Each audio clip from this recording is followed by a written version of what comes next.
That is charge. Charge का formula क्या होता है? यस, चार्ज को क्यू से डिनोट करते हैं ना, इसका फॉर्मूला क्या होता है? Charge is current into time.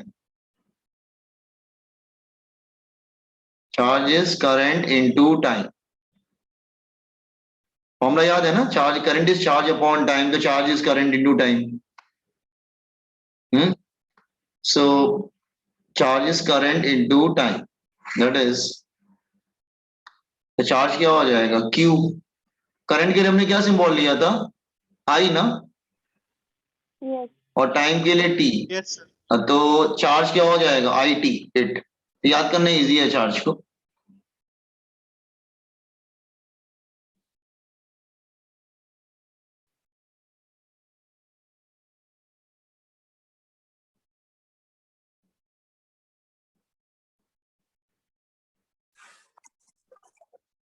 तो देखो फर्स्ट ना, तुम्हें जैसे सबने लिख लिया हो तो मैं जरा समझाऊंगी जरा। Have you copied everyone? Yes, sir. तो देखो मैं समझा रहा हूँ तुमको ना, ये स्टार्टिंग के याद करना पड़ेगा। Area, volume, density. डेंसिटी भी नहीं याद करो चलेगा, वेलोसिटी याद करना पड़ेगा, एक्सेलरेशन, फोर्स, वर्क, इतना याद करना पड़ेगा, मतलब एनर्जी तक। और चार्ज भी याद करना पड़ेगा, मतलब वो 6 7 8 याद है ना, तो तुम बाकी डायमेंशन कर लोगे। बताइए, जरूरी है। Is it clear? You have to learn it. ठीक है, चलो और भी डायमेंशन निकाल के चेक करते हैं हम लोग। अब हम लोग क्या करेंगे? अब हम बाकी जो डायमेंशन निकालेंगे ना, जो एग्जिस्टिंग डायमेंशन, उसकी हेल्प से निकालेंगे हम लोग।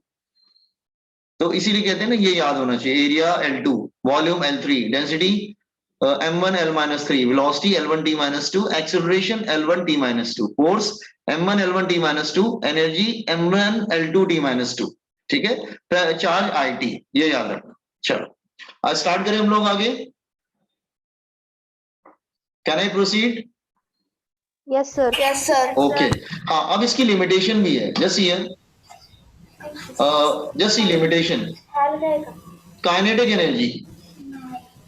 Kinetic energy, see kinetic energy. आप कहेंगे काइनेटिक एनर्जी का फॉर्मूला तो हमको मालूम है, हाफ एम बी स्क्वायर। तो काइनेटिक एनर्जी होता है half m into velocity square. तो यहाँ पे हाफ एक प्रॉब्लम करेगा, मतलब नंबर्स का डायमेंशन नहीं होता, ये लिमिटेशन है। तो यहाँ पे इसलिए मैंने इसको इंट्रोड्यूस किया आपको बताने के लिए कि लिमिटेशन है डायमेंशन का। लिमिटेशन मतलब उसका लिमिट खत्म हो जाता है यहाँ पे। लिमिटेशन ऑफ डायमेंशंस, क्या लिमिटेशन है? somebody ask you, तो आप बोलेंगे नंबर्स का डायमेंशन नहीं होता है। Numerical constant having no dimension, अगर कोई न्यूमेरिकल कांस्टेंट है, न्यूमेरिकल कांस्टेंट मतलब नंबर, इनका कोई डायमेंशन नहीं होता है, हैज नो डायमेंशन। ये एक प्रॉब्लम है डायमेंशन की। तो मतलब नंबर को आप डील नहीं कर सकते। अगर किसी फॉर्मूले में कोई 2 3 4 कुछ आता है तो आप उसको नहीं कर सकते, नो डायमेंशंस। क्योंकि डायमेंशन तो आपने सिर्फ लेंथ, मास, टाइम यही सब लिया है ना। ठीक है, तो ये ध्यान रखना, this is very important, numbers having no dimension. तो अगर मुझे डायमेंशन निकालना ही निकालना है काइनेटिक एनर्जी, तो हाफ का कुछ नहीं कर सकते, हाफ छोड़ दीजिए, हाफ का आप कुछ नहीं करेंगे, लीव इट। ठीक है, मास का क्या ले लेंगे? m। वेलोसिटी का क्या था? मास का m हो जाएगा, वेलोसिटी का L1 T-1 था, स्क्वायर है, देख लो। ठीक है, मास का m, वेलोसिटी का L1 T-1, तो ये 2 अंदर आ जाएगा ब्रैकेट के, तो क्या हो जाएगा? m L2, 2 मल्टीप्लाई हो जाएगा T-2, तो पूरा क्या आ जाएगा? That is M1 L2 T-2। Got it? देख लो अच्छे से, नंबर्स का डायमेंशन नहीं होता, ये बात ध्यान रखना।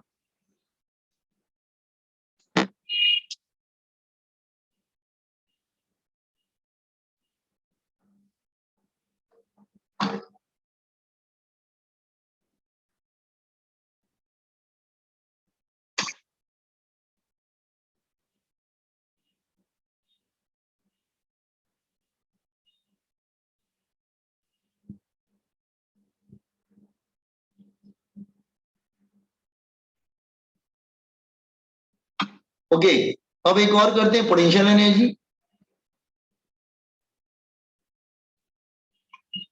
पोटेंशियल एनर्जी क्या होगी? mgh।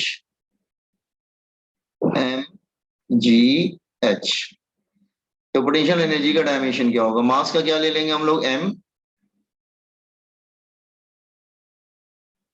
जी को हम क्या, जी के आगे हम कौन सा वर्ड यूज करते हैं जब इसको पढ़ते हैं? तो एक्सेलरेशन ड्यू टू ग्रेविटी बोलते हैं ना बॉयज एंड गर्ल्स। इसके नाम के आगे क्या लगता है? एक्सेलरेशन ड्यू टू ग्रेविटी ना। तो इसका Yes, sir. तो इसका डायमेंशन एक्सेलरेशन के डायमेंशन से मैच करेगा। तो एक्सेलरेशन का डायमेंशन क्या था? चेक करो जरा।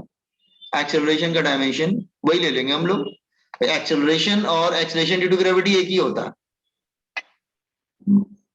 L1 T minus 1. t-1 तो वेलोसिटी का होगा। अभी हमने ऊपर L1 velocity T minus 2. L1 T minus 2. t-2 हाँ। और हाइट को क्या ले लेंगे? लेंथ। हाइट लेंथ हो जाएगी।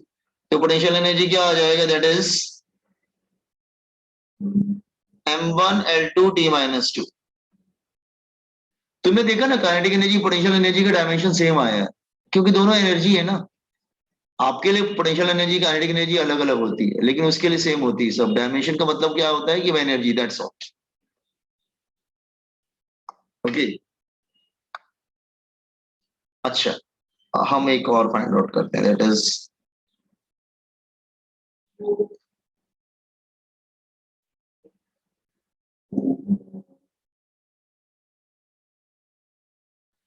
अब हम फाइंड आउट करते हैं ग्रेविटेशनल कांस्टेंट जी।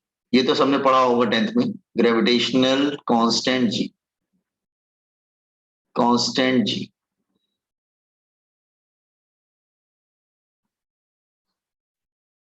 ओके, ग्रेविटेशनल कांस्टेंट जी।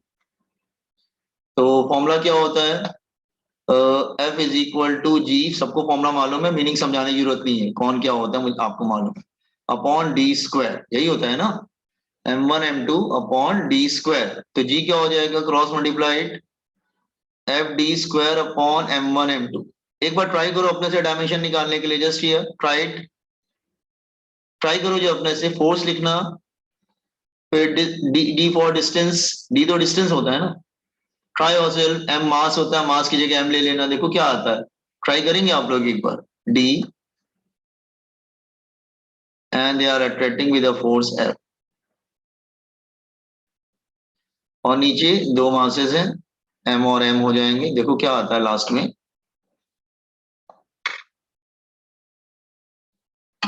फोर्स देख लो ऊपर से, डी मतलब डिस्टेंस, एम एम मासेस के लिए एम ले लो।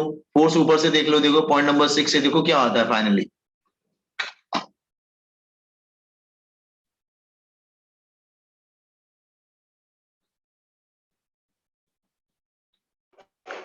M1 L3 T minus 2.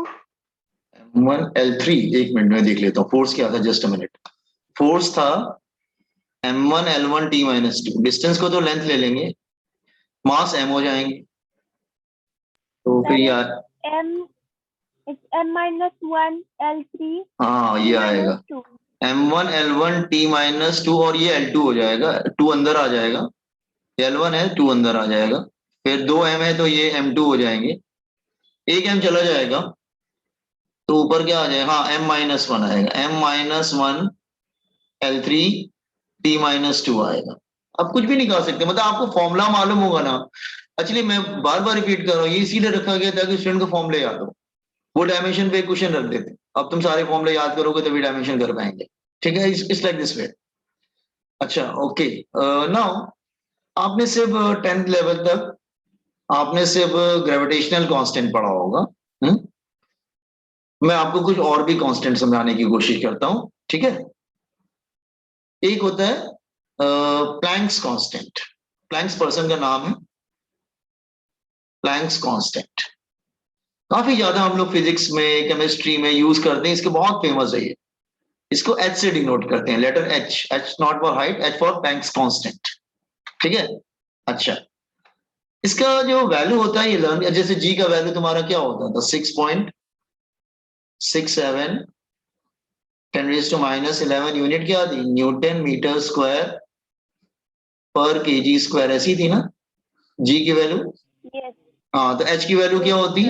H की वैल्यू होती है 6.63 10⁻⁻34 joule into second, joule second, ये इसका यूनिट होता है। जूल मतलब एनर्जी और सेकेंड मतलब टाइम।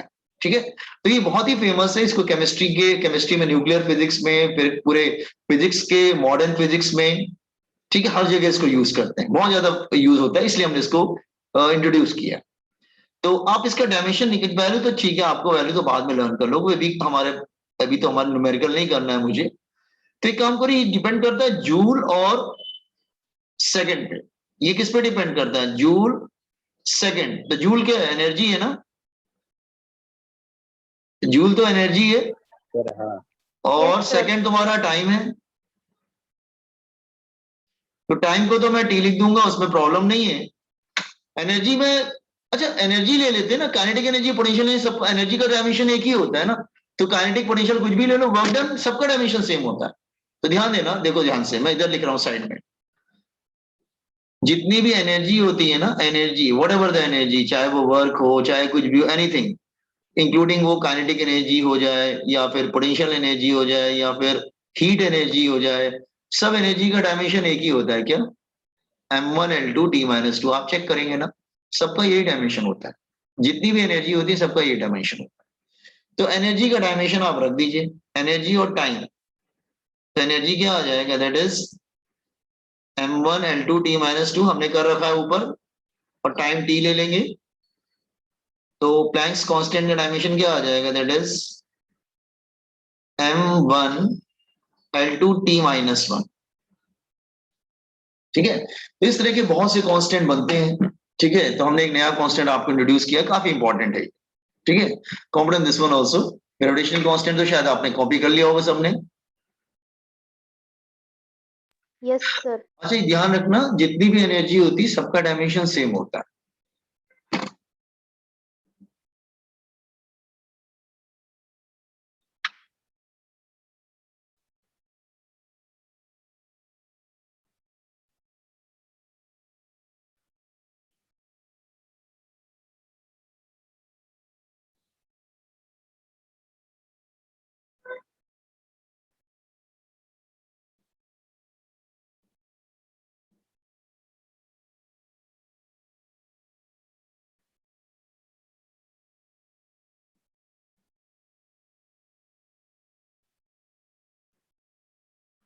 हाँ,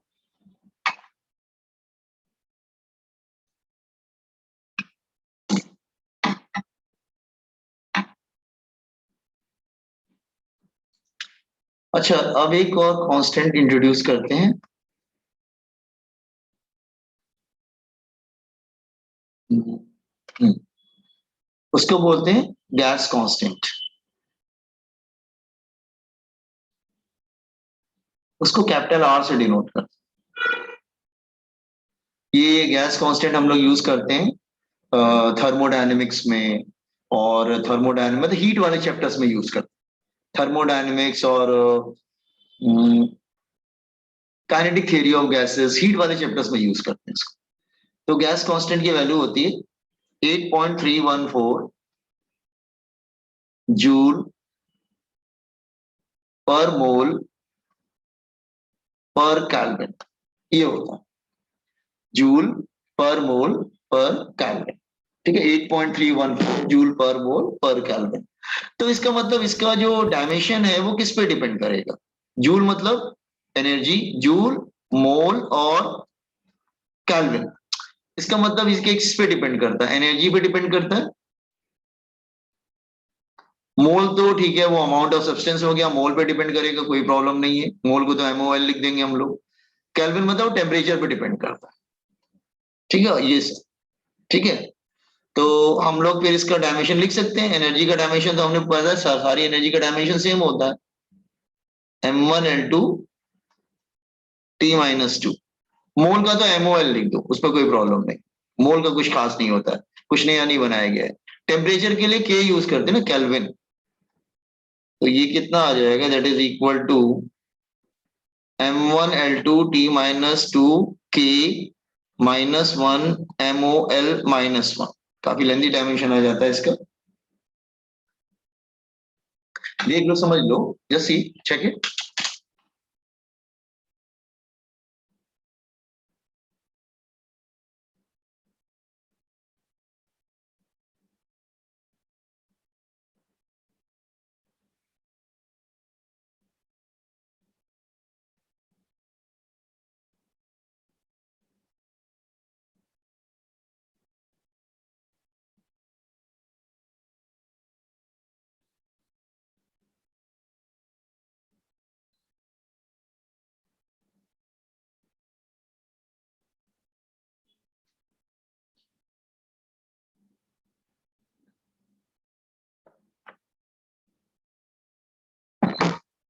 हाँ, just a minute, I will send you recording pages.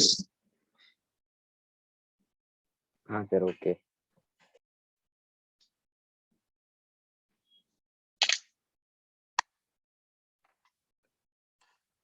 So I am introducing few constant. एक होता है बोल्ट्जमैन कांस्टेंट। अभी इसीलिए मैं यूनिट्स में थोड़ा थोड़ा आपको आइडिया दे रहा हूं, आप आगे चल के क्या क्या पढ़ेंगे। ठीक है, बोल्ट्जमैन कांस्टेंट, बोल्ट्जमैन पर्सन के नाम है, ठीक है, बोल्ट्जमैन कांस्टेंट। इसको K for constant and B for Boltzmann ऐसे डिनोट करते हैं, मतलब K for constant, B for Boltzmann. ठीक है, अच्छा, इसकी वैल्यू क्या होती है? इसकी वैल्यू होती है 1.38 10⁻⁻23 जूल पर केल्विन। जूल पर केल्विन मतलब क्या आ गया? एनर्जी अपॉन टेम्परेचर, यही हो गया ना, एनर्जी अपॉन टेम्परेचर। तो इसका डायमेंशन किस पे डिपेंड करेगा? एनर्जी और टेम्परेचर पे डिपेंड करेगा, एनर्जी अपॉन टेम्परेचर।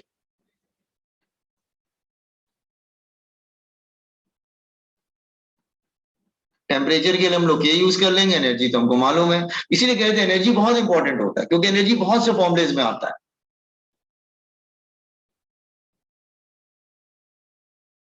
अच्छा, 6 बजे आपके बायो का लेक्चर है, तो एक काम करते, रुको, इसको कंप्लीट करके मैं वाइंड अप कर रहा हूँ बेटा। बायो भी आप लोगों ने लिया 6 बजे, हाँ 6 बजे बायो का लेक्चर। वेट, तो ये क्या हो जाएगा? M1N2 T-2 टेम्परेचर K लिख लीजिए। तो नेक्स्ट टाइम हम कंप्लीट करते हैं, ठीक है इसको। तो बोल्ट्जमैन कांस्टेंट तक कर लीजिए। हाँ,